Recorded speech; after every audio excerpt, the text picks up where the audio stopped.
kami tonton. Sebelum memulai pemaparannya, lebih baik kami memperkenalkan diri terlebih dahulu. Perkenalkan, nama saya Claudia Pratamamani dengan MPM 103 dan saudari Saya Angelis Perapat, MPM 121. Saya Febri Lorena Borusiboro, MPM 116. Saya Justina Bautista, MPM 135. Baik, selamat menyaksikan video yang akan kami paparkan. Terima kasih. Pertama itu dimulai oleh Angelius. Yang pertama itu satu tentang pengolahan data, yang kedua itu analisis data kuantitatif, yang ketiga itu statistik inferensial. Adapun yang pertama tentang pengolahan data adalah pengumpulan data yang sudah dikumpulkan dan diolah atau dianalisis sehingga menjadi informasi. Ada dua cara. Yang pertama itu secara manual dengan mengumpulkan data atau menggunakan alat hitung kalkulator. Yang kedua itu Miss Excel, EB, Info. Oke, selanjutnya tahan setelah mengumpulkan data, mendapatkan data primer atau sekunder. Diolah ada tahapannya. Yang pertama editing, pooling data atau inti data. Yang kedua itu cleaning data atau lalu akan dihasilkan info, bisa narasi, tabel atau grafik. Dan diolah yang dianalisis mengumpulkan uji statistik, lalu hasilnya akan dibuktikan untuk membuktikan hipotesis.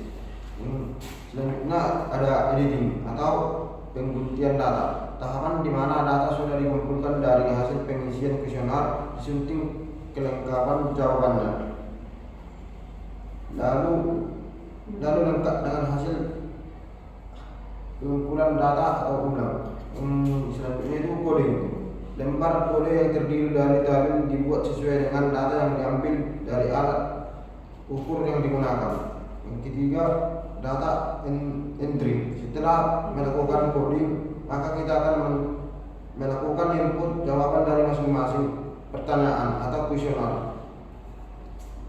Kuantitatif analisis data menggunakan uji statistik, yaitu statistik deskriptif dan inferensial. Kuantitatif analisis datanya itu relatif lebih sulit karena menggunakan berbagai kata kecuali dari beberapa responden untuk disimpulkan infonya.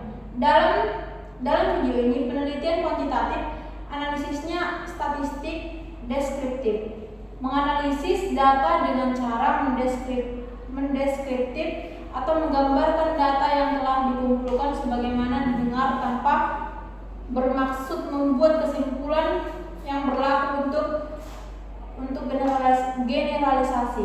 Nah, dapat juga disebut analisis univariat yang dilakukan menurut jenis data baik kategorik maupun numerik. Nah, kategori itu distribusi frekuensi presentasi atau proporsi dan setiap variabel yang diteliti. Contohnya itu kepala dokter dengan pengisian resume medis di suatu rumah sakit didapatkan bahwa 45% tenaga dokter PNS memiliki kepatuhan 70% sampai 55, terus dokter non PNS memiliki kepatuhan 30%. Nah, numerik itu dapat berupa ukuran pemusatan data dan ukuran variasi. Pemusatan data itu yaitu ada mean, median, dan modus. Lalu ukuran variasi, ukuran penyebaran data dilakukan dengan memilih rentang skor, varian, dan simpangan baku. Lalu yang berikutnya itu ada analisis statistik kuanti-inferensial, yaitu menggunakan penarikan kesimpulan dan membuat keputusan berdasarkan analisis yang telah dilakukan. Yang dianalisis membutuhkan sampel tertentu dari sebuah populasi yang jumlahnya banyak, dan dari analisis terhadap sampel tersebut digeneralisasikan terhadap populasi. berdasarkan buku hipotesis dan analisis hubungan dan analisis komparatif. Analisis hubungan itu dugaan adanya hubungan antar variabel penelitian, yaitu ada variabel bebas dan terikat. Nah, variabel bebas itu tidak dipengaruhi variabel lain. Kalau variabel terikat itu variabel yang kebenarannya dipengaruhi oleh variabel lain. Oke, di sini saya akan melanjutkan atau menyimpulkan dari hasil punya Anjestina dan Angelius, yang dimana pengolahan data dan analisis data kuantitatif merupakan inti dari penelitian ilmiah yang bertujuan untuk mengungkap pola, tren, dan hubungan sebab akibat dari dalam fenomena yang diteliti.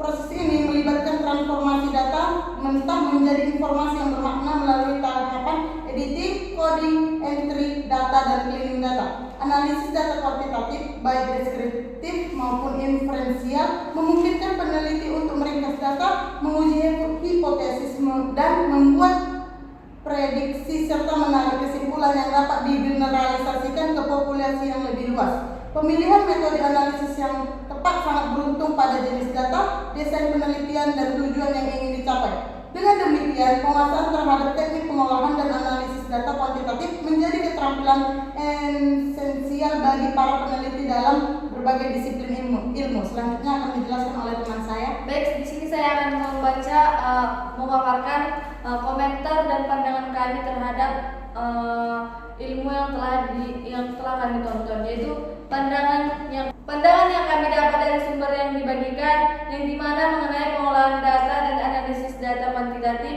yang dimana proses yang penting dalam penelitian yang bertujuan mengubah data mentah menjadi informasi yang berguna. Pengolahan data meliputi pengumpulan, pembersihan, dan penginformasian data untuk menganalisis lebih lanjut. Dalam konteks kuantitatif, analisis dilakukan menggunakan teknik strategi deskriptif dan inferensial untuk menguji hipotesis atau menjawab pertanyaan peneliti. Proses ini mendukung pengambilan keputusan yang lebih baik. Ini baik dalam penelitian akademis maupun praktis bisnis. Komentar yang kami sampaikan mengenai sumber yang kami dengar, yang dimana tentang pengolahan data dan analisis data yang pendekatan dalam sumber ini memungkinkan peneliti untuk membuat keputusan berbasis data yang lebih akurat dan objektif. Sekian. Baik, jika ada kesalahan atau tutur kata yang kurang jelas, mohon dimaafkan. Sekian dari kelompok kami.